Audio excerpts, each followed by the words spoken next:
Alright, we should be live. Looks good. Alright, we're back. And we're drafting Modern Horizons 3. And we'll be doing best of 3, I think, again.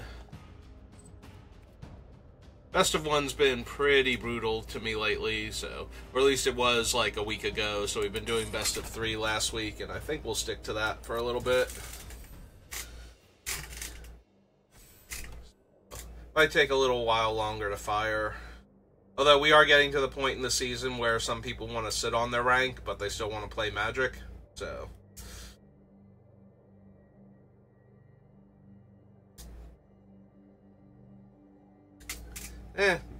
Maybe not. Maybe we just don't fire very soon. So, well, we've got some time. So, there's been a bug on Magic Arena. I don't know if you would encounter... By the time I post this on, like, YouTube, it'll be like a week or two later. Hopefully they'll finally fix it on their own. But there's been a bug on Arena where if you try to open Arena, it will get stuck on part of the setup process. I think it's the looking for open matches is the one that it decides it can't finish and just move on. So if you're encountering that bug, Wizards help and support, like their technical support team does not currently have an actual fix for this thing, but there have been suggestions in the comments from people that have encountered the bug. And once you go through a lot of the people complaining about how come Wizards can't fix their own thing, you'll eventually find people who have reposted the information that the person originally had from, like, super deep into the conversation.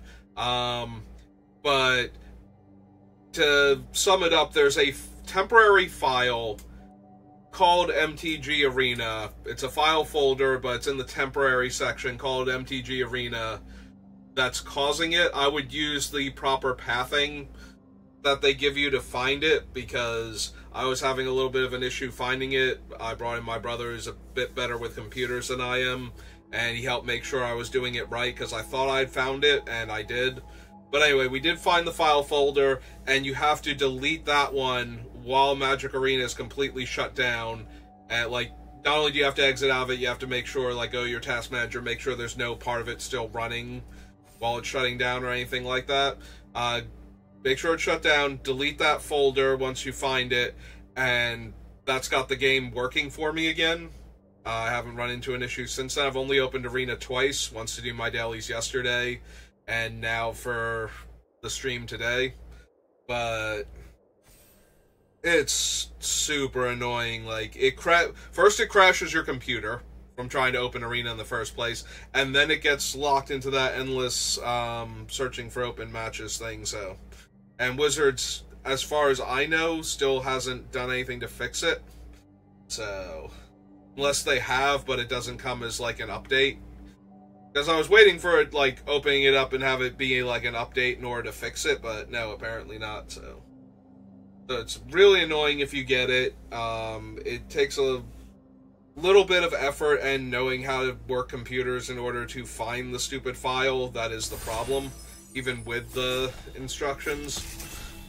Depending on how your computer's set up. If it's set up the exact same way as the person describing it, you might even be able to do it immediately. But I had to put in a little bit of effort. But I did find it, and we did get rid of it, so... And it was apparently the thing, like, Arena's been running fine otherwise. Like, I was able to do my dailies yesterday with no problem, so... Alright, looks like we're about to start the draft, unless the last person just got bored and wandered off. Nope, here we go. Alright, so what do we have? First of all, do we have Writhing Chrysalis? The answer is no, so we can look at the other cards then. I am not even joking. Writhing Chrysalis is that dumb. So Spymaster's Vault turns mid to late game board stalls into a way to win. So that one's really potent. Signature Slam is a good removal spell.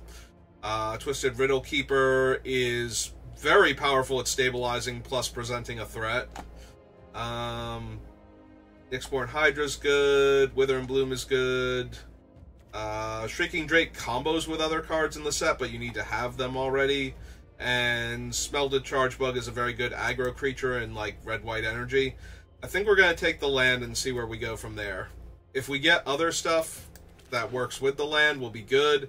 If we don't, we shrug, we took a rare, and wanted to see if it would work out.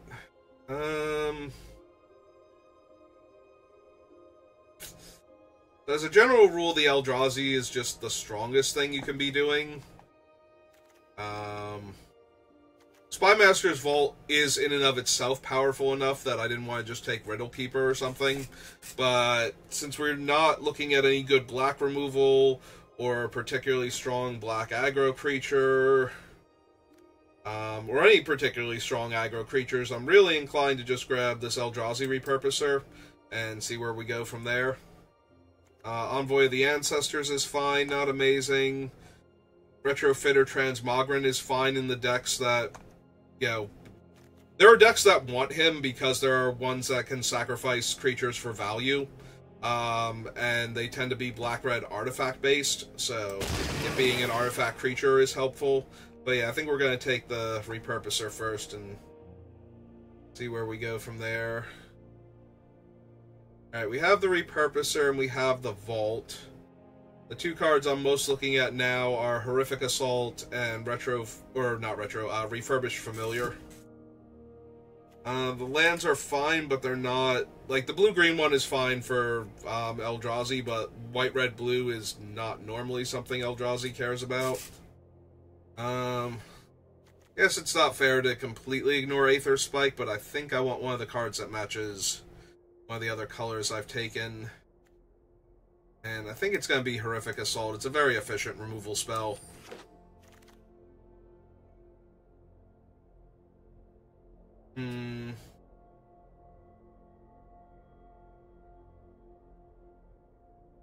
Yeah, so looking at this pack, I'm really inclined to take Nightshade Dryad. Ramping creatures are just really good in general, and in this set in particular, especially since it can also make colorless. Spawn Gang Commander might be the strongest card in a vacuum in this pack, and the Accursed Marauder certainly goes well with our Spymaster Vault, but I'm not even 100% to run that yet, so...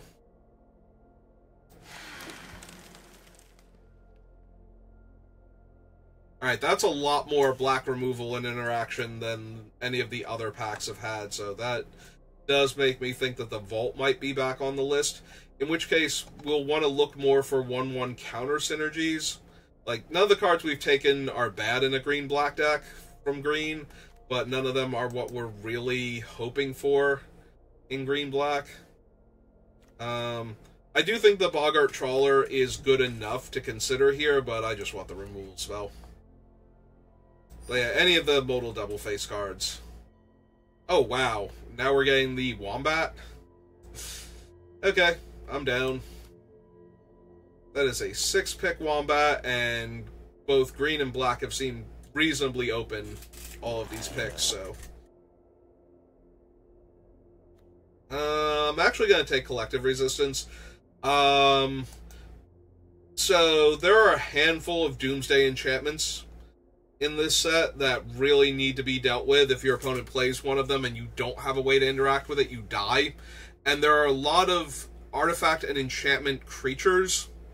Black-red has a lot of artifact creatures. Green has the Dread Mask, which just is a giant creature that can move around from body to body. And white and green have the Bestow creatures also. So there's plenty of targets for this thing. Every once in a while, you wind up like I did that one time where I played an enchantment creature and an artifact creature, and my opponent just goes, okay, kill all of your stuff and win the game. It's like, are you kidding me? Are you actually kidding me with that? Speaking of Dread Mask, we're going to grab one here, because there's not really anything else for us, and I definitely want a Dread Mask. I'm down to take a Jund land here, like a Jund fixing land, just in case we open a Chrysalis next pack. I don't think Dreadclaw is particularly good. Now we get our Transmogrant, so we did actually get one out of this pack. So if the Accursed Wanderer or whatever comes back, we can grab that now, too. I'll take the Hunger Tide Rises, but I don't think it's a good card. I like the Hunger Tide Rises when I have a bunch of Nadir's Nightblades and maybe like the what's its name? I'll take the uncommon here. The Marionette Apprentice. Because then having a bunch of creature tokens and a sacrifice outlet for multiple creatures actually becomes a thing, but I very much need cards like that in order for me to even slightly care about Hunger Tide Rises.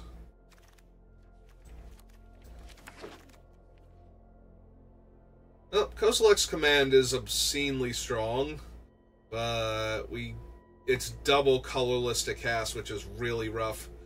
I might just want this Slith here.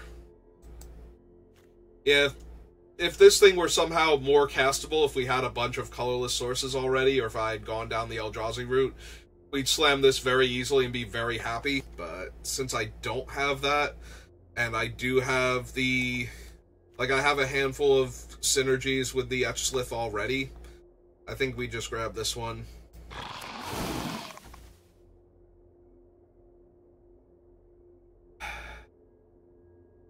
Would I even want to try splashing Abstruse Appropriation, not Interference?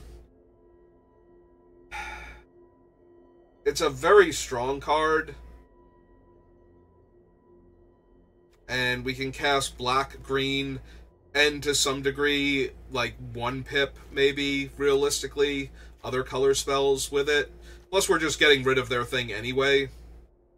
The problem with that is that we have a perfectly good Basking Brood scale here, and it has a +1/+1 counters matters thing going on with it that's actually useful with the other cards we have, so... Oh, wow. Yes. Yes to this card. I have not gotten to play with this yet in Limited, and I am super excited to see it. This is Chthonian Nightmare. I think that's how it's pronounced. So it enters the battlefield, you get 3 energy, and you have to pay energy equal to the casting cost of the thing you want to bring back, and sacrifice a creature to revive your dead creature. Recurring Nightmare is one of my favorite Magic cards ever. So, this energy-themed Recurring Nightmare is just going to wander into our deck now, and I am thrilled. Into another decent black bomb. Also another Etch Slith, which unfortunately we're not going to wheel, but I think Ophiomancer is a bit too powerful. Also, it's a steady stream of creatures for our Nightmare, so... yeah, we're just going to grab Ophiomancer here and be happy. Now I kind of want this Accursed Marauder, because it's a 2-drop we can bring back with Nightmare. So, and we have ways to make token creatures, so it won't even eat our tokens, so we'll still have fodder to bring it back every turn, or for every time we have, like, black and 1. Yeah, that's the other thing. Chthonian Nightmare is a mana less than Recurring Nightmare. If we get 2 black and 2, and some token creatures, we can keep bringing back Accursed Marauder and sacrificing it to itself, and kill all of our opponent's non-token creatures. So, I am A-okay with picking up that card. Card I am not thrilled with, the creation of Avacyn. I do not like this card at all. I think it's asking way too much, even if it does bypass the actual casting cost on the creature. And we do have some relatively cheap creatures. It's still 3 turns. You cast it, then you lose life, then if it's still in play, you finally get your creature for free, and you have to have the life total. Oh, wow. That's a second Wombat. Also a reasonably late Gravedigg for us, like, with how black has been open. But yeah, you have to live long enough, be able to take the damage, and then you get your free creature, and that is so many hoops to jump through. Oh, now I get a Refurbished Familiar. That's something I can easily bring back with the Nightmare, unlike some of the other creatures we have. I think we have green. I think I just take Stump Stomp here over the Kami. Kami's okay, and I would run Kami. And yeah, we're going to take a Grave Dig now to get back some of our better creatures. I'm actually going to take the Witness just in case something randomly happens to Chthonian Nightmare so we can get it back. Is Black-Green open? I think Black-Green might be open. I think I might have an easy time taking both black and green cards in this draft. Alright, so I'd really like to see more Breathe Your Last and Horrific Assaults. So that way we can deal with our opponents that have hit the lottery and are still getting like 3+ Writhing Chrysalis in their decks. But I think we have a really good start so far. Like, it would not take much for this deck to just go over the top. Strix is not it. I might just want this other Basking Brood Scale. Like, Hydra Trainer's good, and we do have a lot of counters matter, but this is also giving me bodies for the Nightmare and is a +1/+1 counters matters card. So I think I take it and try and wheel one of these good cards for us. And I think this is giving us the most what our deck actually needs, and there's another Breathe Your Last. Alright, I feel good. Feel confident.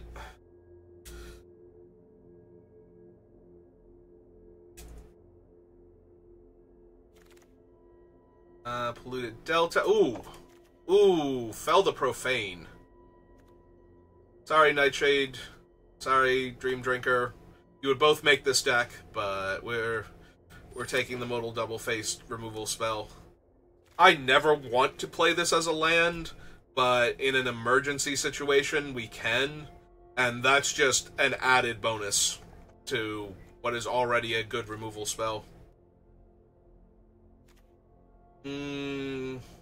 Unfortunately, there's the land. We would need to splash that. Also, we have to go out of our way to splash that, and then we have to force it through. I think I take the third Breathe Your Last, but there's also a Horrific Assault here, which would not be terrible. We do already have one Assault and the Stump Stomp, so we're not short on ways to punch out, and we only have the Ophiomancer to give Death Touch, so if we want to make sure we're killing large creatures, we kind of need the ones that can hit large creatures. 4 mana, 3/3 flyer, but those 3/3s are +1/+1 counters, so that's kind of tempting. Fangs is fine. I think I take Expanding Ooze here. If we weren't in pack 3, there's some value to Twisted Landscape, because I am not kidding when I say I would take Writhing Chrysalis. Alright, definitely gotta take Repast here. 1 mana Trick, save my guy, versus a second Expanding Ooze. The Brushwag, which is fine. It's another larger body that we can fight with, so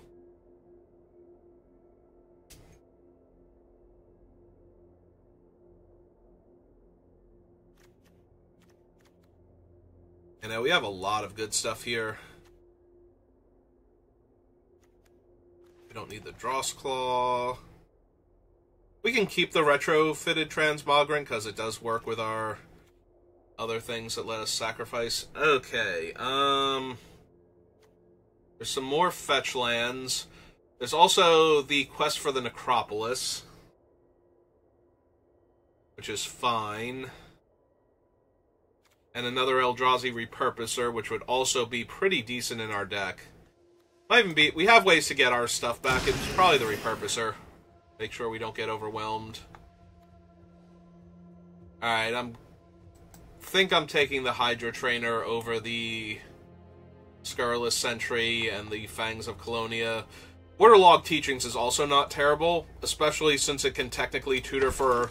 Like, on 4 mana, it's a bit rough tutoring for a land, but it is actually something we can do by grabbing Revitalizing Repast, since it's an instant.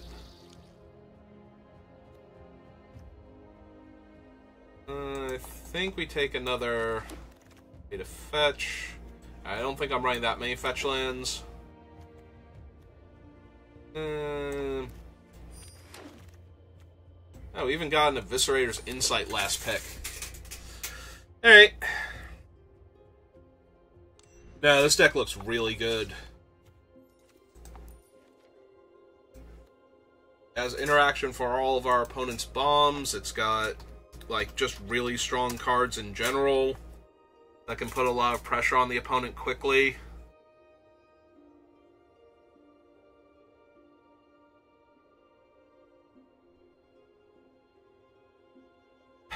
Yeah, it might, like, the Refurbished Familiar might be one of the worst cards in our deck. We can skimp on lands a little bit. Like, we can go down... We have 7/7, and both of these fetch our 2 colors. So we have, like, 1 extra black source, which is correct. But we can go down, like, a swamp and a forest here.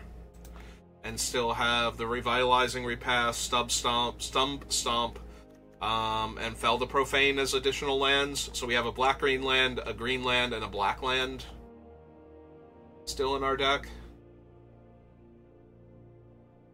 Now we only need 3 cuts, so 1, 2, 3, 4, 5, 6, 7, 8, 9. He's technically a creature, so I do have, not counting the ones that we're using as lands, so we slide, like, these over yonder.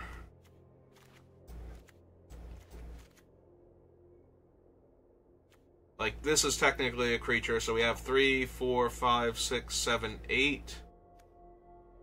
I think we can get rid of the Gravedigger, though. The biggest problem is I don't want to get rid of any of the creatures that we currently have, because they're all so good for our deck.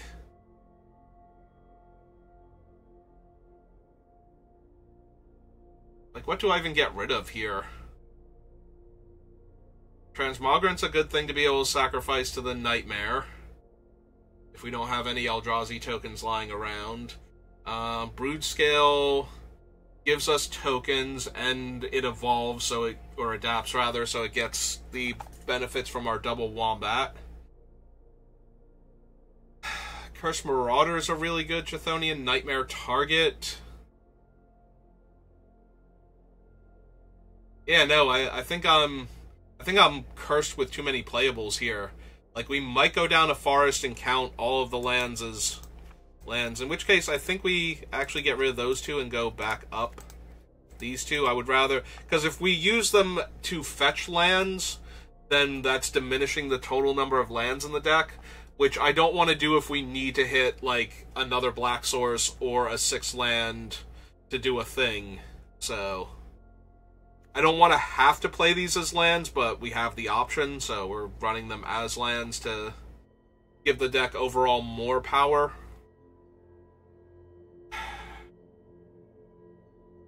I don't know, maybe because it's best of 3, we can afford to not main deck the Collective Resistance. That doesn't seem great, though. The other option is to just lose the Insight, even though we have a few decent sacrifice fodder creatures. Yeah, maybe that's just better. Alright. I really like this deck. I'm going to be really sad if we don't get at least 2 match wins with it. This definitely feels like a deck that can take all 3 of them, though. We don't get absolutely, like, horribly mana screwed, or, look, I said I put it in here so it could be a land if I need it to, and I kind of need it to, so we're going to do the thing. We are on the play with Etchslith into Cursed Wombat, with the mana to play Breathe Your Last. So I don't think I mind playing this out as a forest just to make sure we hit all of our spells on time. And our opponents on the mulligan, too. Yeah, depending on what they have to work with, we might just stomp them here. They did get a mountain, and I did draw a forest, so that's a little bit disappointing on the stub stomp. I'm not going to be able to pronounce that thing's name properly. It's a tongue twister that just keeps stopping me. Even though the word stub is there's no B in it anywhere, but that's fine. So yeah, if they can't interact with the Slith, they're going to have a very bad time here. They might still be able to. They might have, like, the energy lightning bolt or something, but... And yeah, I'm just going to run out Cursed Wombat.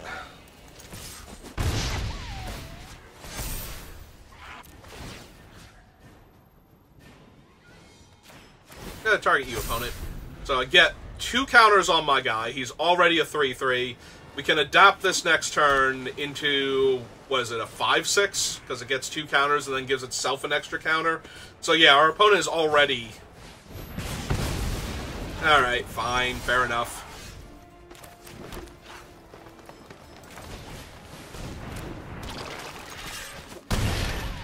Fair enough, opponent.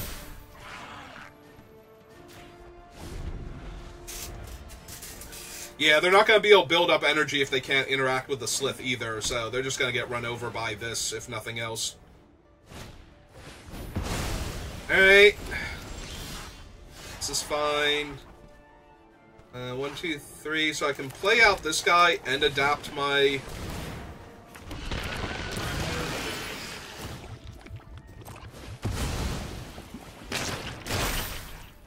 Yeah, there are no brakes on this train. Opponent is 1 short of dying next turn. Just grants indestructible, right? Not hex. Oh no, it does grant hexproof and indestructible, so... Yeah, that's not gonna save them.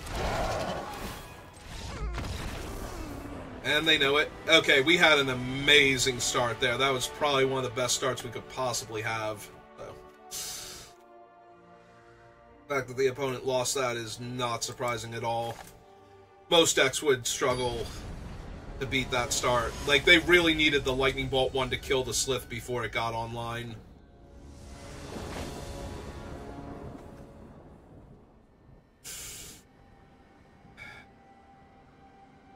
It's a fine start, but it's definitely going to need to draw some stuff. It's at least aggressive enough where we get to play the Transmogrant and then kill, like, their first creature and only lose a 1/1 that we can get back on turn 4.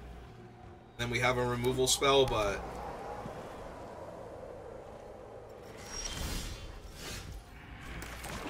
Alright, really just want to draw a Forest next turn, and we'll figure the rest out from there.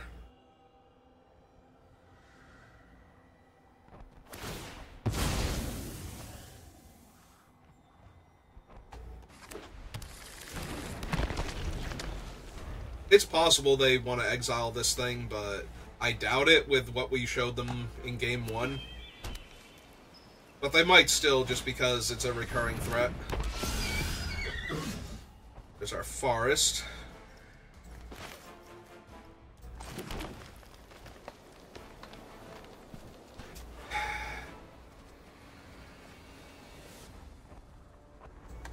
Like, Unicorn's not particularly threatening when it's not bestowed. I think I just run out my Death Toucher / Mana Ramp, so that way I can play 2 creatures next turn. Start getting into position to...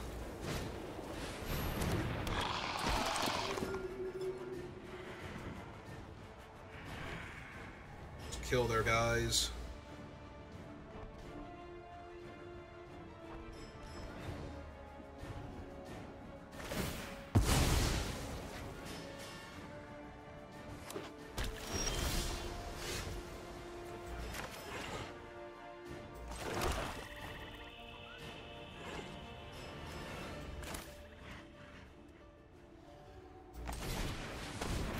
Let's cast him first. We have a really easy sacrifice, and no matter which one of them they lose, seems good for us.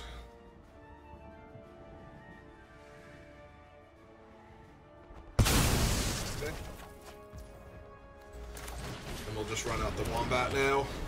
The next turn we can bring back the retrofitted Transmogrant with 3 counters.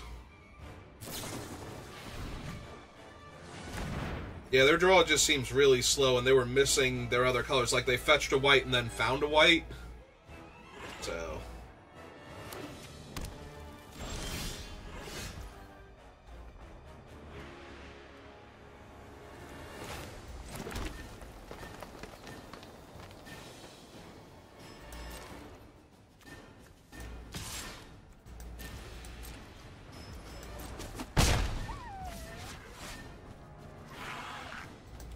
Alright, we'll hold up the Breathe Your Last in case we need to, but we're going to bring back the Transmogrant most likely here. Yeah, they're just drawing cards again. They do get an extra energy out of it, it's not nothing. They just oops. Wonder what they oops for.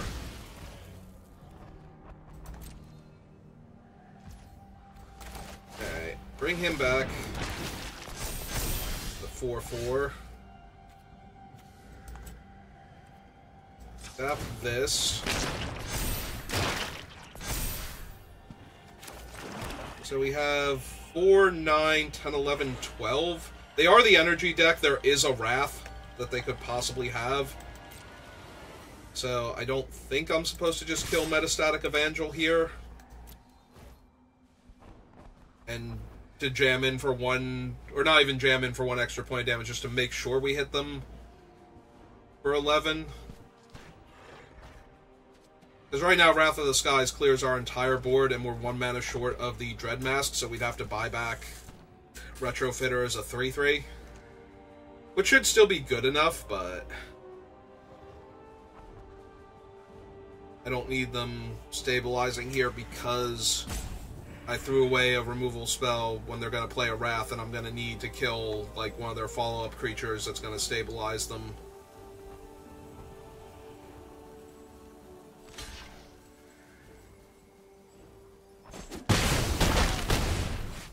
Alright, that does make me feel a bit more like if they have the Wrath, they need to top deck it, like, it's not in their hand. Otherwise, it would have just soaked more damage. So they can cast it for X equals 2, and then they can pay up to 5 energy, which they wouldn't even need to. They only need to pay like 2 energy to kill all of my things. So they could actually go double white, Wrath the Skies. Okay, they're getting rid of my recurring threat.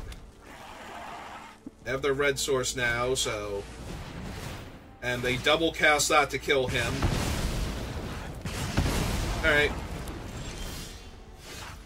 Oh, that spent all of their energy, and now I have a 6/6 with Trample.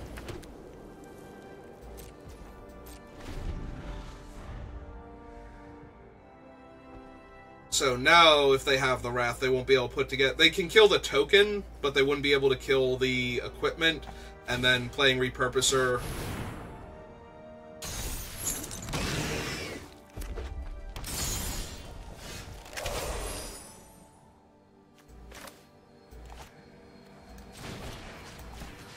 Alright, the 4/5. Go. Jam for 1.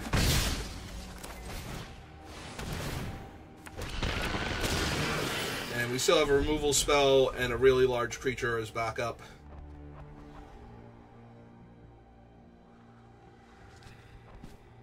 Even if they can spend like a card or two from their hand and restabilize this board, I think we get to unstabilize it almost immediately afterwards. Yeah, they didn't even kick him. Alright, he's pretty good. Get him for 1 turn, though.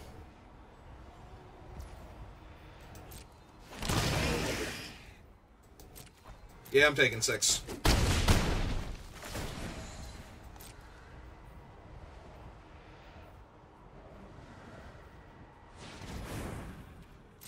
And then we just win.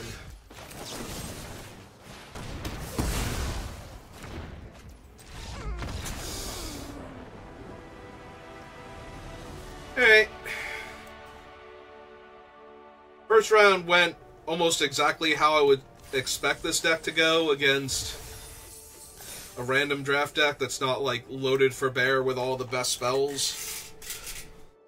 They definitely had some decent ones, though. But They spent a little too much time dirtling and not enough time developing out to the board, and our deck is very aggressive. So they need a good stabilizing creature, and they didn't have anything like that.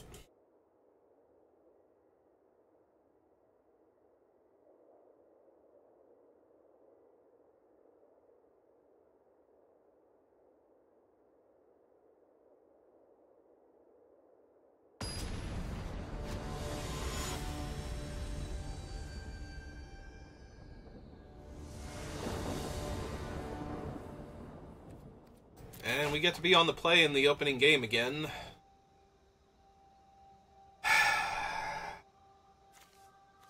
Have no black mana yet, so this thing is kind of neutral in our hand. We do have 2 mana towards, like, playing this and then just need a 3rd mana. I think it's okay, but I could also... I don't think it would be wrong to mulligan this hand. Breather Last is so far away from being castable right now with what we have. But...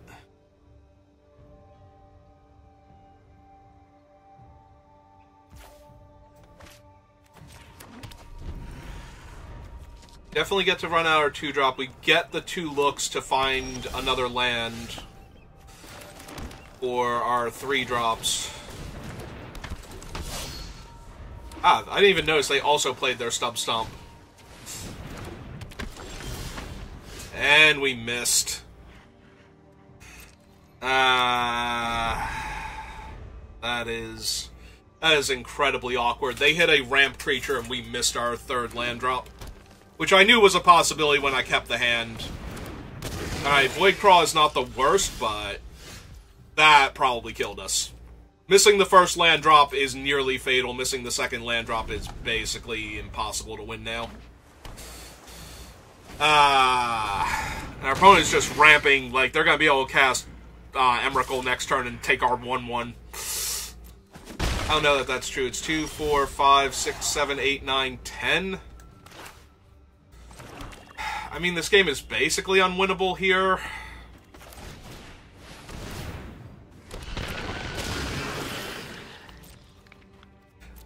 Actually, it's not unwinnable, but they have so much potential card draw, too. Like, even if they only had one giant play that they're ramping into, and I killed it, and it wasn't, like, impossible for me to win after them casting it, you know, like Kozilek or Ulamog or Emrakul. So yeah, any of the 3 Titans. Like, if they just played, like... oh no, the 8/4 would also kill me because I can't target it with Breathe Your Last. So yeah, there's, like, 4 Eldrazi at least in this set that if it's what they're ramping into, I just lose. But if it's like the 7/6 reach, or like 6/9 reach guy, or 6/8 reach guy, 7/7 vigilance, 7/5 whale, yeah. Something like that is technically beatable here, so. But I'm gonna need some stuff.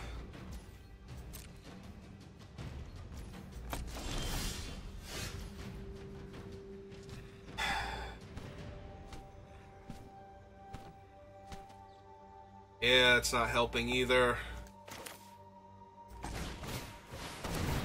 Hey. Play another Eldrazi.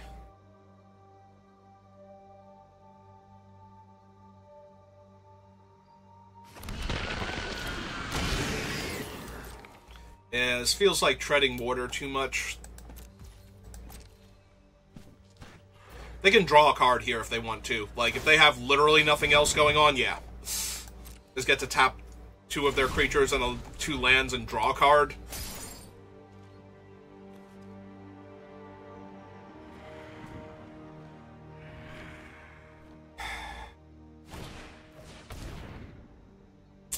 They get to gain 3 life. That's fine. It's not great.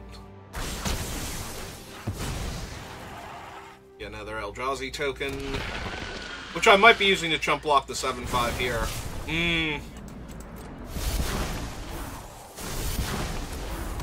I do have the Artifact and Enchantment removal main deck, right? Because this is where it gets really good, is if we can just kill that. Oh. No? Go to blockers. Jesus. What am I casting here? Or activating with nothing but colorless sources? Like, I literally should not have anything for priority. Oh, good. We drew another double black card. Perfect. That's what I needed here. So we play the Accursed Marauder. They just sacrifice whatever. So I need to play him out so we can adapt this into a 4/4, and that's still not big enough to kill the 7/5, but we can, like, chump and pay, so that's still a 6/6 that we're not properly dealing with, so yeah, I do not like our chances at all.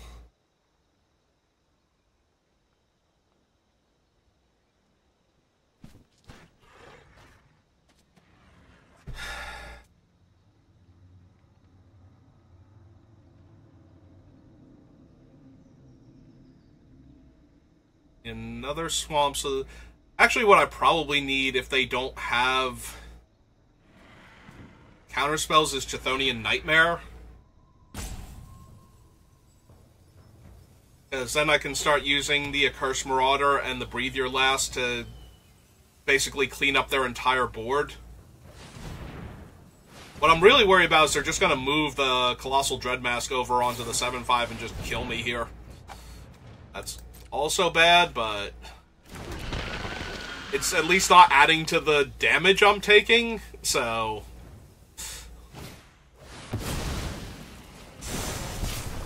okay. Okay, opponent. You have 12 mana and I have 5, and 2 of mine disappears forever if I use it. So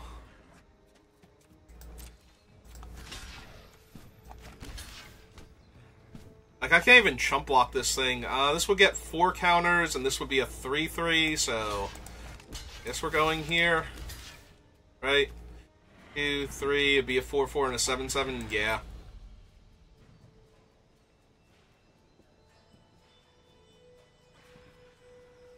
The problem is getting rid of the token does nothing to stop Dreadmask, it just lets them move it around. So they already have another one pre-equipped. So even if I were to blow them out by killing the guy they move the Dreadmask onto, it doesn't actually do anything. They still have another 6/6 coming at me. Yeah, unfortunately we ran into mana issues. Which, again, I knew it was a possibility, but that doesn't mean I'm thrilled by it.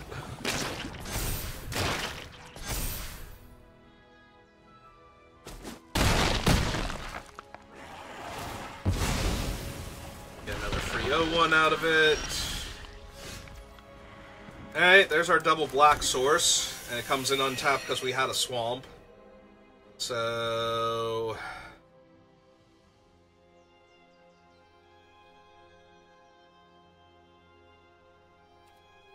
yeah, I think I need to kill either the whale or one of the things with a Dreadmask on it. So we'll see if they go to equip the Dreadmask to any, like the free Dreadmask to something else, like the 0/4 or something, make it a 6/10.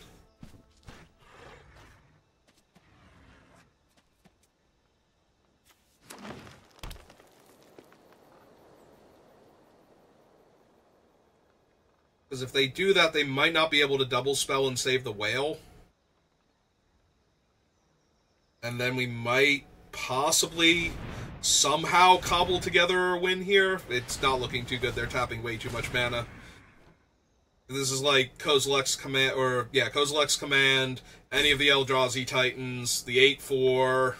There's so many things I cannot beat that it could reasonably be here.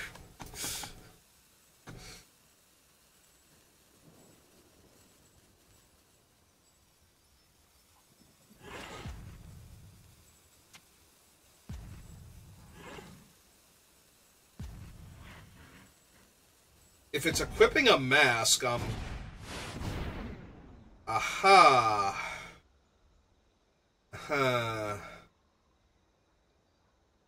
So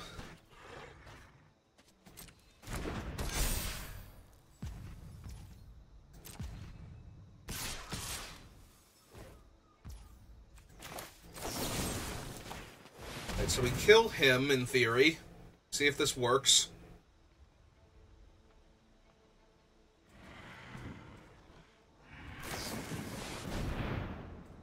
Okay, that's more to proliferate the counter than anything else.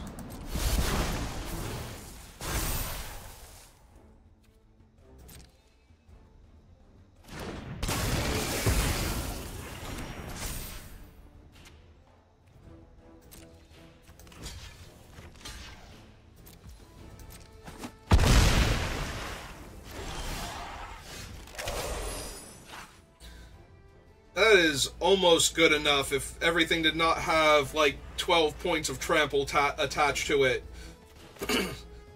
Or if I somehow had infinite life. We'd be looking pretty solid here. Alright.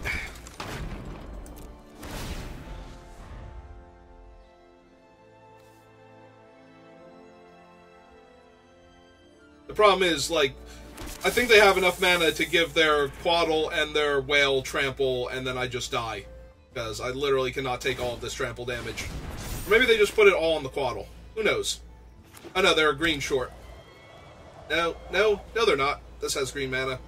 And they have all the colorless from their other thing. Never mind. Why are we not equipping another mask?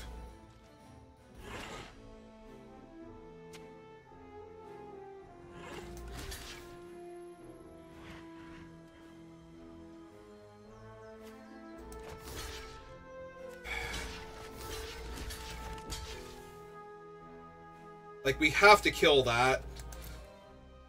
Everything is basically lethal right now. I'm taking 14 points of damage down to 6. So yeah, literally all of their creatures are lethal.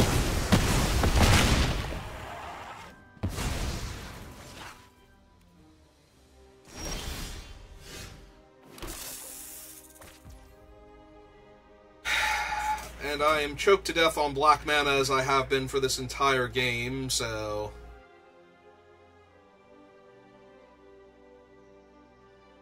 yeah, there's no point in showing them anything else. Like, I can kill the Quaddle, but if they put the mask on anything else, I can't live. So... right? I can't realistically live anyway. Like, I'm just showing them things I don't need to show them in a game that I'm already basically dead on board for.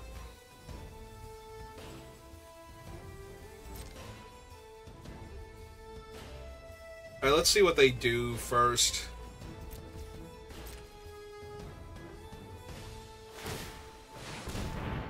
Yep.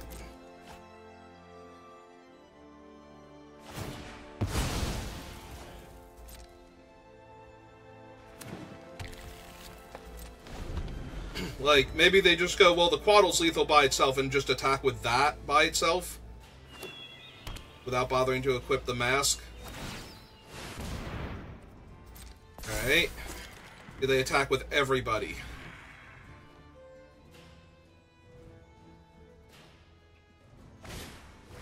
Okay.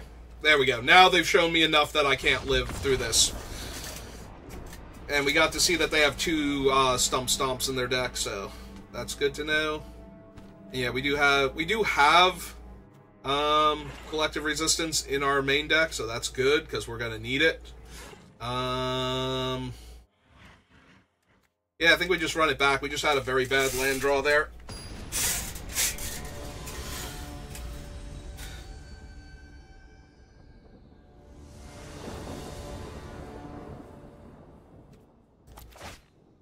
Take the play, and we're set up to have another terrible land draw, and this one looks even worse than the previous one, so... alright, that's actually not that bad. I think we put the Retrofitter on the bottom. It's like the most underwhelming of my cards right now. Have to remember that they have a Quaddle, so any crucial spell I want to make sure I have the 1 extra mana just in case if they leave up 3.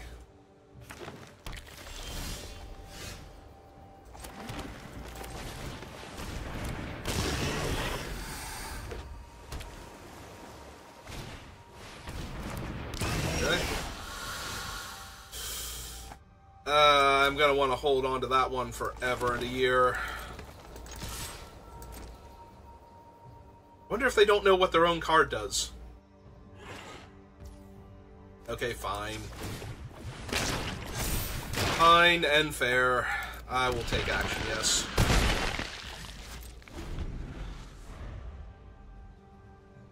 God, I don't want to have to play Fell the Profane to cast Breathe Your Last. Please don't make me do that. Well, that's 6, and we're gonna have to kill 6 if they took 6, yeah. But they also didn't get a land there, so there it is. And they can adapt their brood scale if they want to here by losing their token.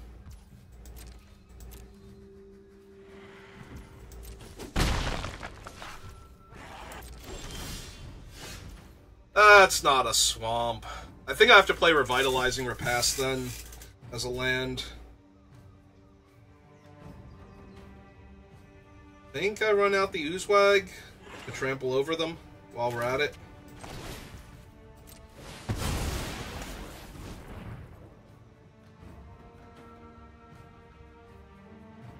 But we're going to need to kill 6, otherwise 6 is just going to ruin us.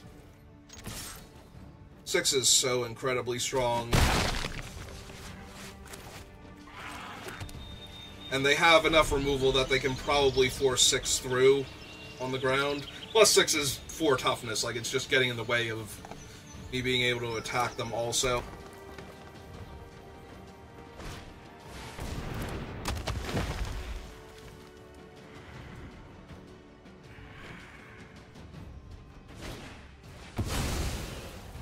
Okay. It downgrades my guy to a 3/3, but that's okay.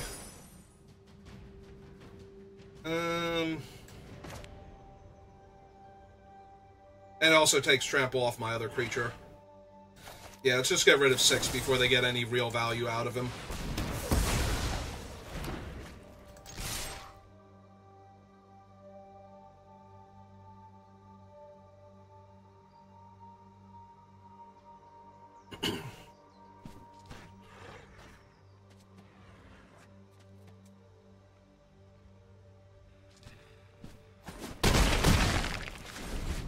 Hey.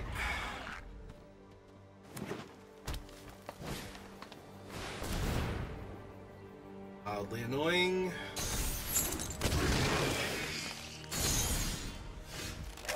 That's really good. Mostly because it's an untapped black source, so I can play the Slith in the same turn. So I can kill this thing. Attack them for 3 while their blocks are bad. Cast the Slith out, so now we have a menace creature.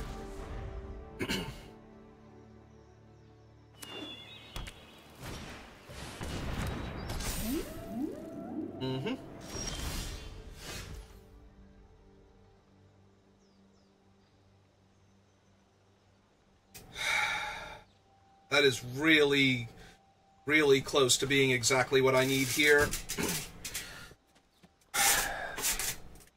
So we can kill the brood scale. Oh, and then they can't block the Slith, so we can actually remove the counter from their guy, too. Alright, let's do that then.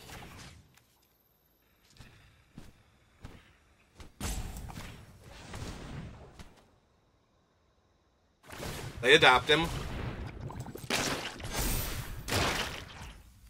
They make their 0-1. They kill their guy.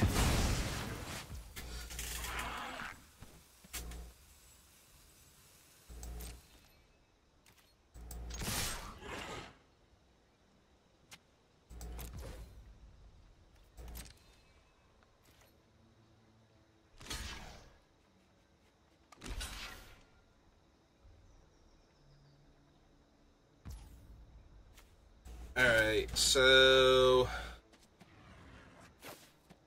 we want to give my guy indestructible and kill their elk. So destroy target enchantment. Target creature gains indestructible. Kill their elk. Make him indestructible. Oh, right! This is a second spell being cast. I forgot that it triggered off mine. Great, so we're not actually killing the whale here. We are putting them within range of lethal, but we're not actually killing the whale, which I thought we were. Right. Mildly frustrating.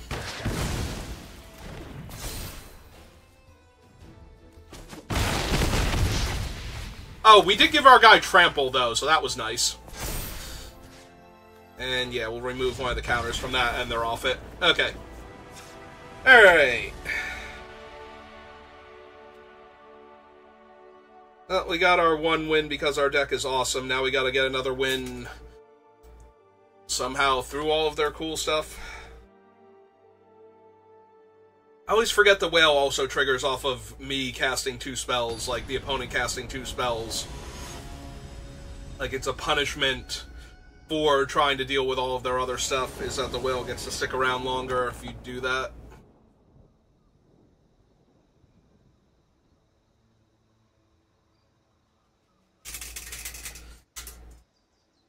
I'm sorry, it's very rare that you get into a position where you get to try and kill the whale with the slith.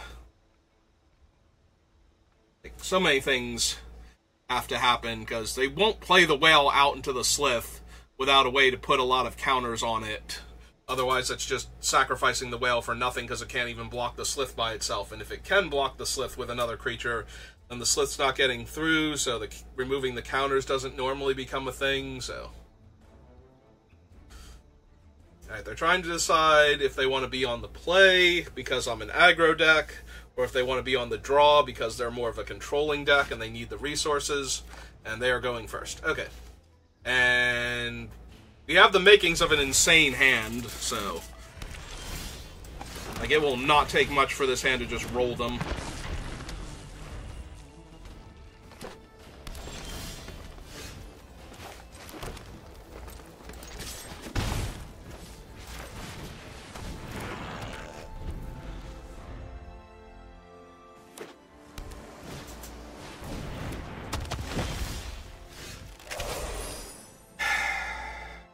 Not gonna lie, I kind of just want to kill 6, but I think right now, on this board state, that's a bit extreme.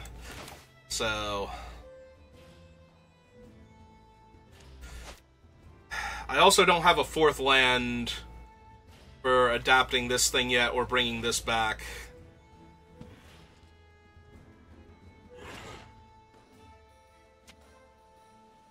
And I have the Nightmare. I think this is close.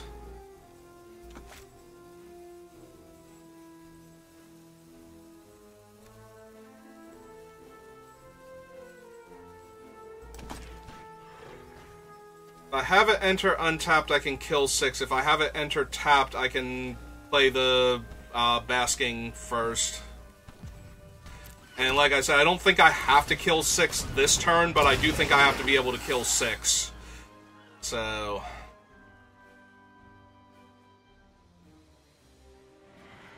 I think we pass, too, because I want this thing in play for the Nightmare as sacrifice fodder, if we can do that, so...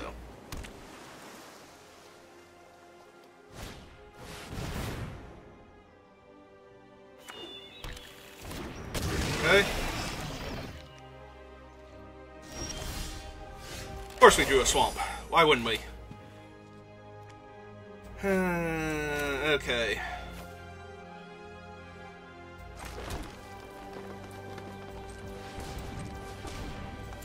Alright, so let's adapt him into a 4/4. Make 2 0/1s.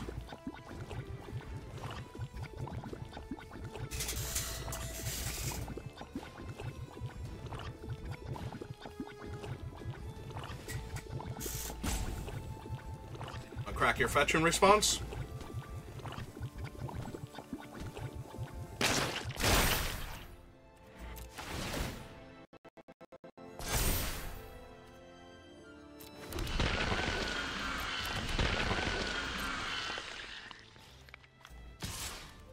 Block, because that'd be silly.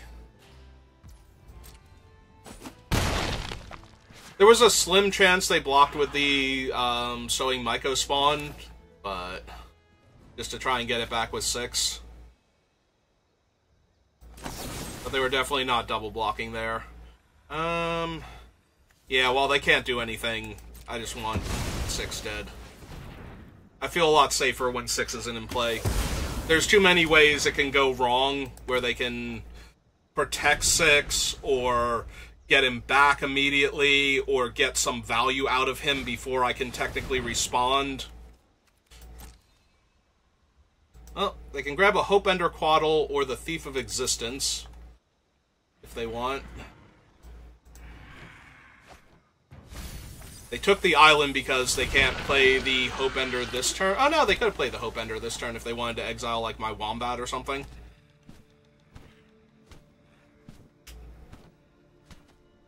Which would have been mildly annoying because it would have been exiling the Wombat, but fine.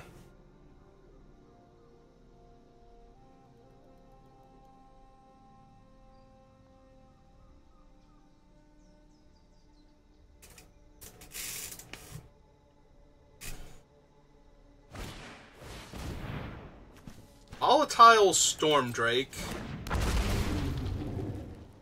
Stealing my tapped 4/4? Okay.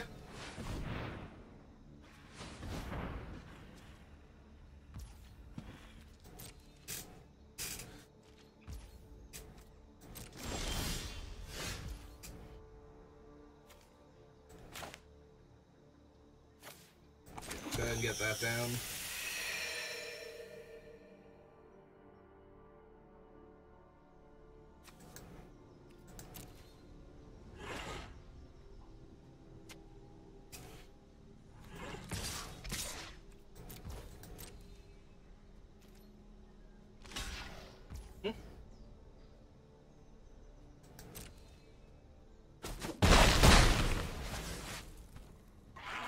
Alright, so this goes for 1 now if I want it to. He's hexproof but not protection. But yeah, I think we want to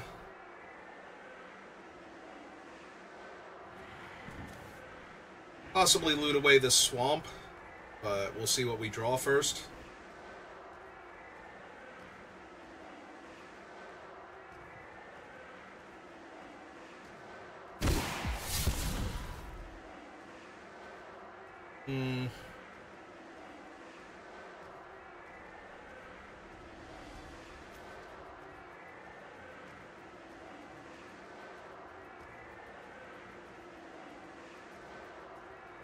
Actually, now we lose the Wombat. Give him a counter. Give him another counter.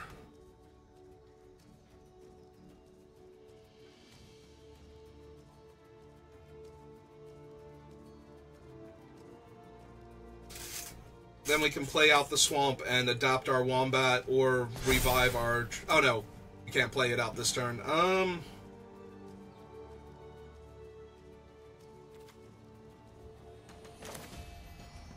Okay, so let's just get the Sage down. They'll kill the Sage if they can to stop me from getting back the Wombat, but they also need to kill their own flyer that they've given me in order to stop it from eating their face, so... Hopefully we're putting them on the back foot on enough different fronts where no one card is going to save them and they need to play a whole bunch of different things. If we can get them to the point where they need to scramble in order to try and get out of this. Well, that's a big boy now.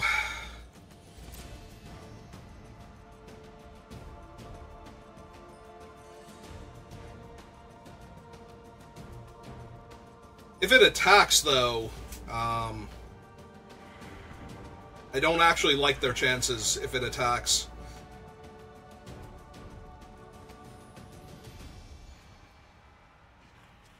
We're at 21, they're at 12, they're tapped out. We have 5, 6, 7, 8, 9, 10 damage on board while they're at 12.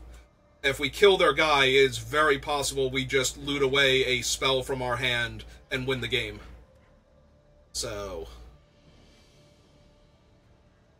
Their guy's a 3/3. Yeah, I don't think they can actually attack with that as big as and scary as it is.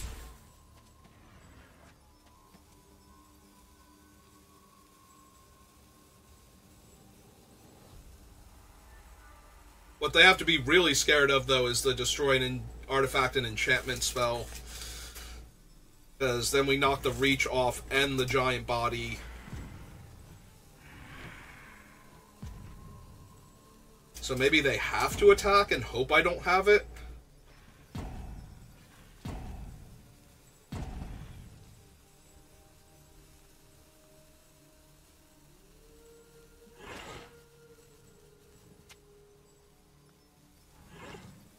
Yeah, they don't know that I actually have the swamp for my breathe. If I have Breathe Your Last, I can connive X's 2, and then any non-land discarded will kill them.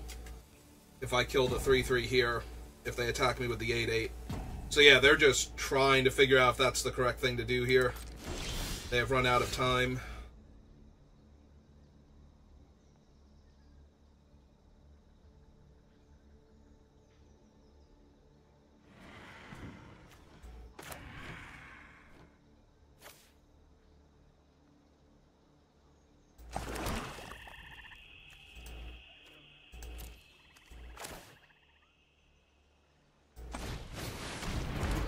Alright, let's play a 6/6. Shift the turn back.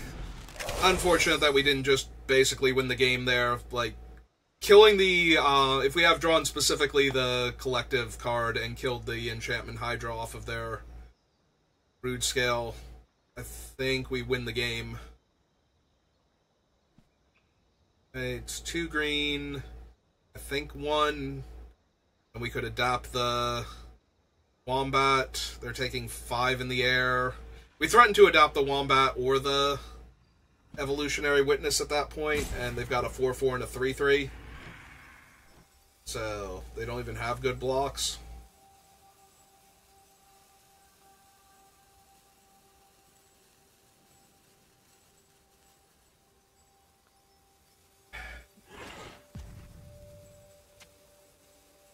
Is our opponent just disconnected now? Is that what happened? They might be disconnected. We might be about to win this game due to a timeout. Yeah. Unfortunate, because I think there was going to be a lot more back and forth if we did not rip, like, something to deal with the Hydra very quickly. I do think it was correct for them not to attack there, because there's too many... It makes almost everything in my deck that interacts with a creature lethal there, even though they don't know that. I'm very close to that being true, so... Alright, I'll take it, though. We were ahead there, at least, but there's no guarantee we would have stayed that way if they hadn't have timed out.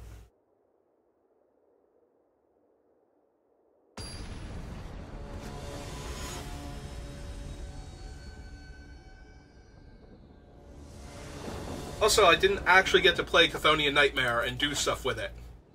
I finally have this card. I mean, I go first and I have the Slith, so...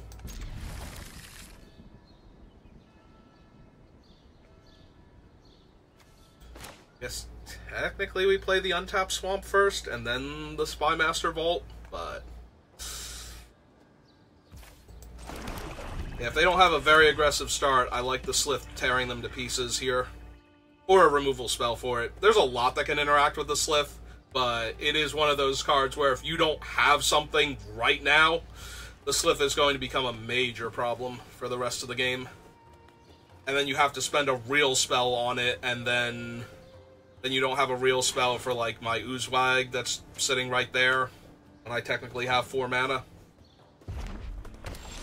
Alright, they at least have red, so they might be able to kill it immediately. Oh, they didn't energy bolt it, so...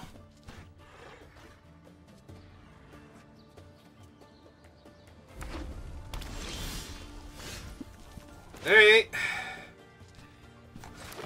Yeah, I'm not gonna play any of these out. We have the Breathe Your Last up. And we're holding up both Breathe Your Last. We're protecting our guy with Revitalizing Repast.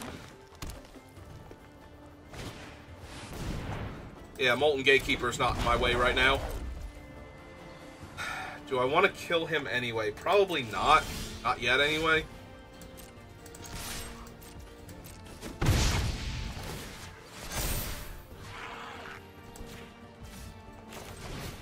Okay, we'll run her out. We might need to play one of these as a land soon. But that's not the worst, because we still have... It's one of those we have still had all of these afterwards, so...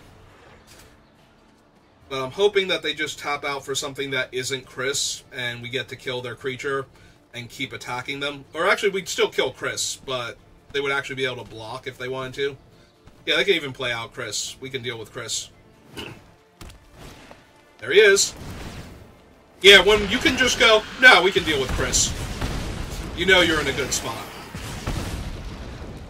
Chris was a lightning bolt, though. Getting frisky.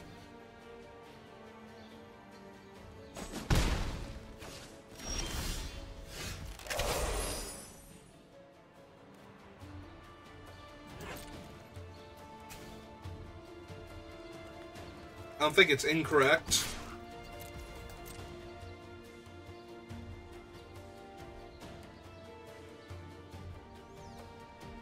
So in order to block this, they have to lose one of the other tokens, so they're just not going to block in general. Yeah, that's fine. We hit them for 3. We get another counter on my guy. I think at this point we play out Repast as a land, because I'm going to need more removal spells, rather than ways to save my guy necessarily.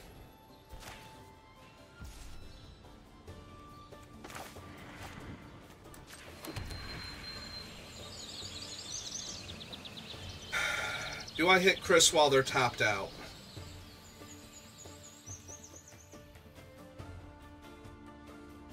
No, I think I give them the chance to mess up and do something else. Like, try and make Chris fight my guy or something.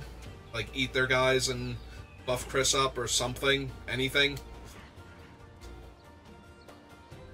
Also, if they go for another Chris, it might be correct to kill the Molten Gatekeeper first, and then untap and kill Chris, and then kill Chris. And then kill Chris. Ulalek. Well, bright side. They did sack all their guys.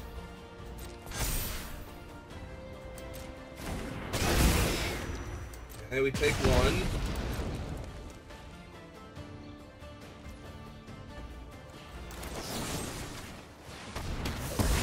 Okay, kill that. Untap.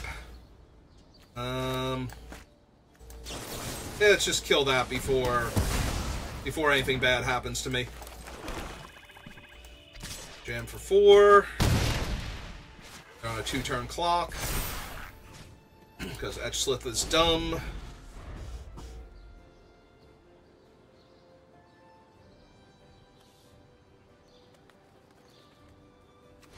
Yeah, unfortunately we cannot buy back Fel the Profane. That's potentially a lot of damage. Assuming they don't just want to stub stomp my Evolution Witness here. It's still 2 damage to me, though. Oh. Puts them to 9. I was gonna... If they're doing this, they kind of have to stomp my Witness. Okay. That seemed greedy. So... She's only 2 to adapt, so I get to play the Oozwag out. Give my things trample. Jam with both. Then if they block the Witness instead, I still get to eat their guy and trample over and win, more or less. Yeah.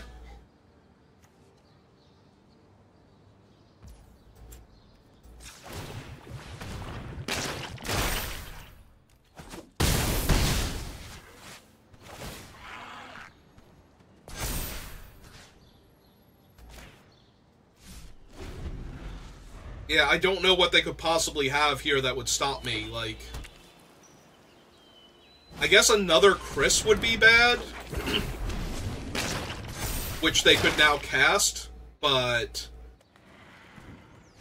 it's still not enough to save them. It's just enough to annoy me, because all of my guys have trample, and Chris himself, yeah, is not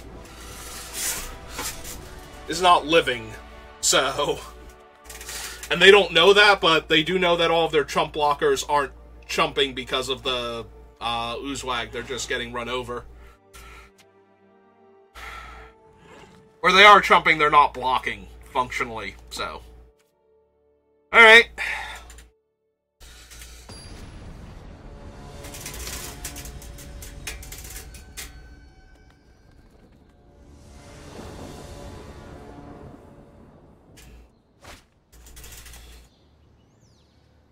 Opponent goes first, but my hand is good. And they mulliganed. Okay.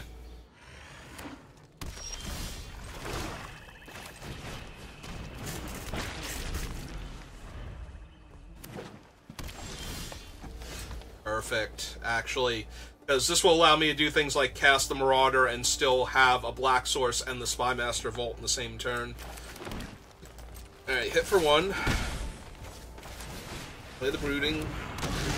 Or the Basking. It's Basking and Brooding.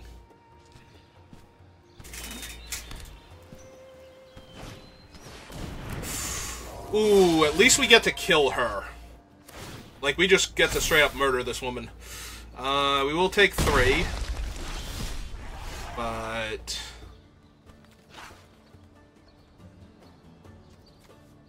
Alright, since it's not actually helping me...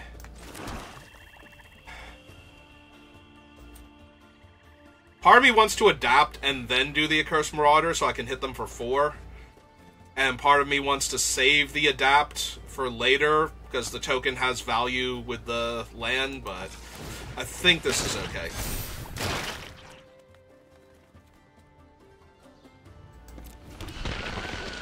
Alright, so first we hit for 4, because we're sacrificing the 1-1, not the 2-2. Which I was, in my head, I was about to sacrifice the 2-2, so I could still attack with everything. It's like, or you could be smart. Let's be smart. Just this once, as a treat. Yeah, that might be a bit too dirtily for what I'm doing here. Yeah, they're already on the good game. Sorry, opponent.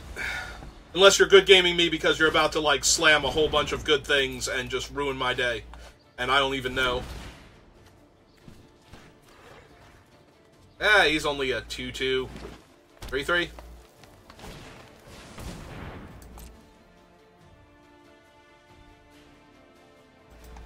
So, they get Chris, but they lose all of these. Oh, no, they took that. Oh, no, that makes sense, because Chris is a smaller body here. Okay.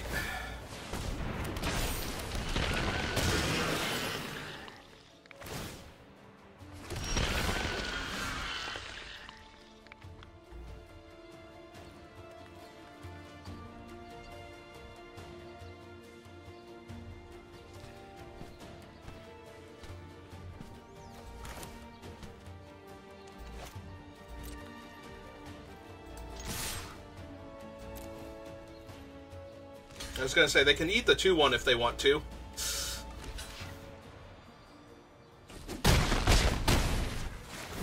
Alright, so they get an extra 0-1, I get an extra 0-1. Play that. Play this. Activate this. Yeah, let's grow him.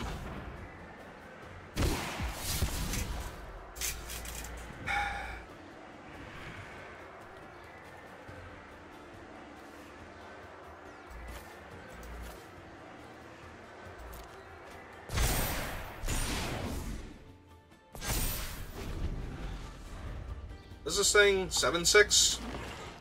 Ah, we didn't quite grow it out of range.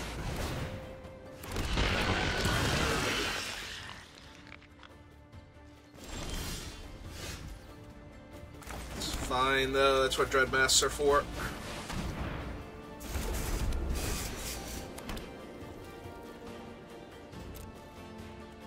As we've proven, Trample is kind of the bane of their existence, so they're gonna need some serious stuff in order to combat this. I guess they have colorless and green mana, so they could potentially cast, like, Wastegate Battle Mage or something here. That would be problematic. They're going for something big.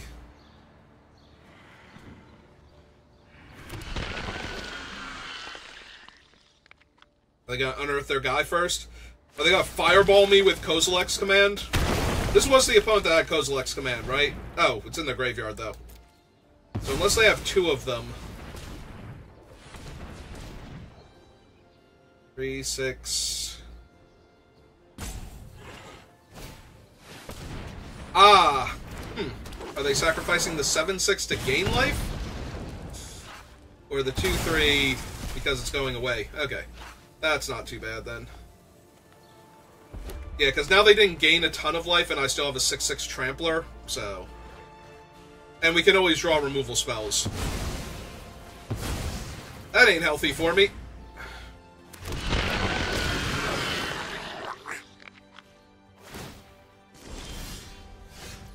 That ain't a removal spell.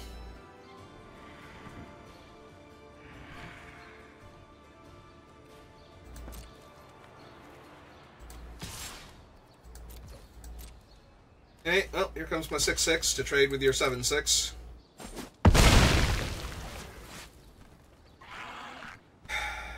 So they can sack these two to deal 4 damage, so none of my guys are technically safe here for me to put the equipment on. So I just want to respawn by adapting if they go for it.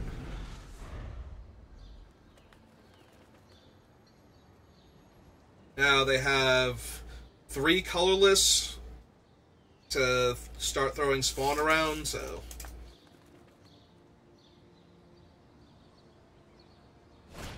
The problem is they still kind of have to kill Wombat, not any of my other guys, so this isn't too bad. But they do have a lot of spawn here.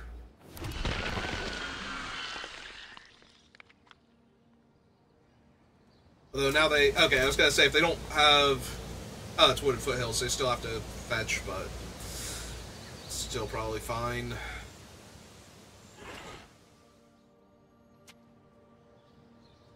So if they don't pull the trigger, I don't think I do here either.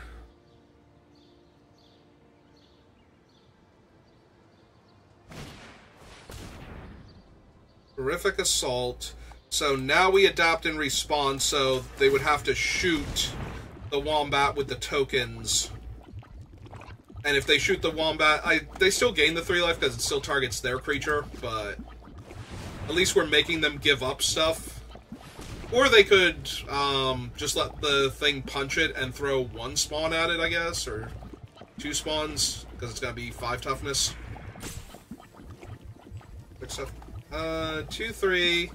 Yeah, it's going to be 6 toughness, so they have to throw 2 spawns at it on top of this. So either way, they have to throw 2 spawns at it.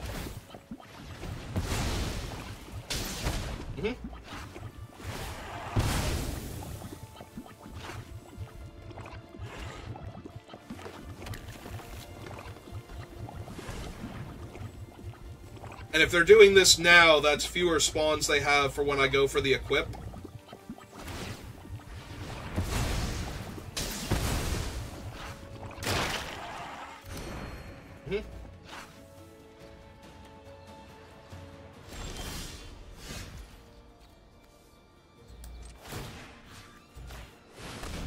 Okay, I'm going to try and equip this one. Would you like to stop me by throwing spawns at it until it's dead?